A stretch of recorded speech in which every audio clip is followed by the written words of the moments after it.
And welcome back to Roy on Rescue. I received an email from a rescue fan about drowning and near drowning. It sounds like they received a message via Facebook in regards to what drowning actually looks like. And in this person's opinion, it really wasn't accurate. There was some form of training, and the problem with it was that when we see depictions of drownings, many times they're the classic television drownings where people are yelling for help, screaming for help, flailing their hands. And the issue at hand is that that may not necessarily be the case. And after consulting with a trained lifeguard and EMT, his statement also echoed that same sentiment that it isn't so much that people can't make noise or don't make noise. It's just that very often they're so filled with fear and panic and anxiety that they're just using all their energy to try to get another breath in instead of being able to yell out. Their legs are hanging straight down. They're trying to tread water, trying to keep their mouth up and out of the water so that they can get that one more breath in. And then suddenly you see them go below the surface. Sometimes they'll go below the surface, pop back up, go below the surface, pop back up, and then go below the surface and stay down. Remember, it only takes, and it all is variable, but 30 to 45 seconds without oxygen, and people start to feel faint in most cases, and then after that, they can go unconscious and then be submerged in the water.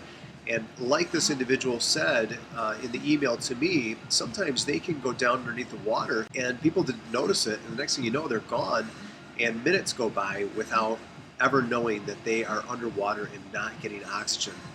There are some things that we can do. The first one is to recognize people when they're going into distress in the water. But there are some really specific action points to make here.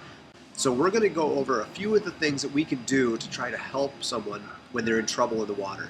And this is going to be the reach, throw, row, but don't go unless you're a trained lifeguard method of rescue. The first one, reach.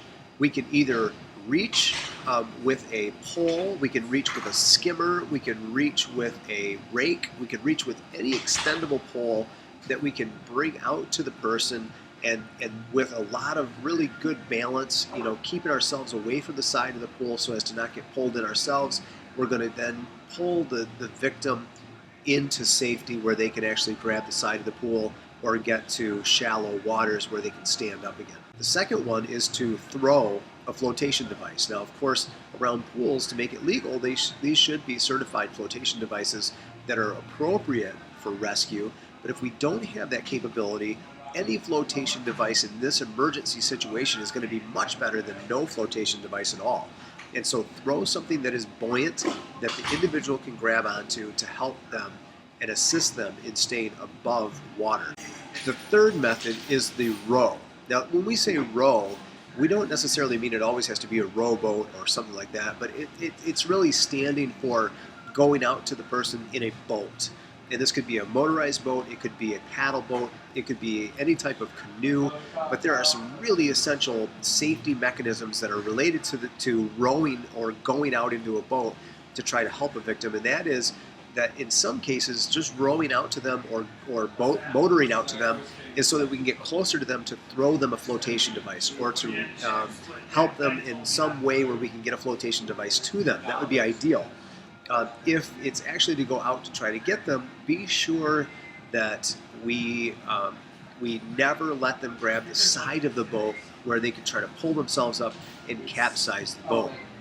Many times it's either going to be the bow of the boat, which is sometimes out of the water quite a ways, and can make it very difficult for them to grab onto, or the stern of the boat, the rear of the boat, where they can grab onto the back. Now, of course, if this is a motorboat, before we ever get close to the patient, we're going to kill the engine and pull the kill switch so there's no chance of it starting where the victim might be hurt by the propeller itself. Remember, the propeller can go from head to toe on a person in 1/10 of a second. And so this can cause lethal damage to a person's body, but we don't want to do that. Obviously, we're trying to help, not hurt the person. So keep that in mind as we talk about going out to them in a boat. And then, of course, lifeguards are the only ones that are really trained to be able to go out to the patient or the victim in a skilled way where they know how to evade being drowned themselves. So leave the going to the professionals. Remember, we should be accessing EMS and 911 immediately when we recognize an emergency, and then using those mechanisms to try to help. Remember that a near drowning is a survivor. A drowning victim is someone who never made it back to becoming alive again. So I hope that this helped. Thanks for the question. I think it was a great question and a great request, and I hope this helps. From Roy on Rescue, keep on rescuing, and we'll talk to you next time. Bye-bye.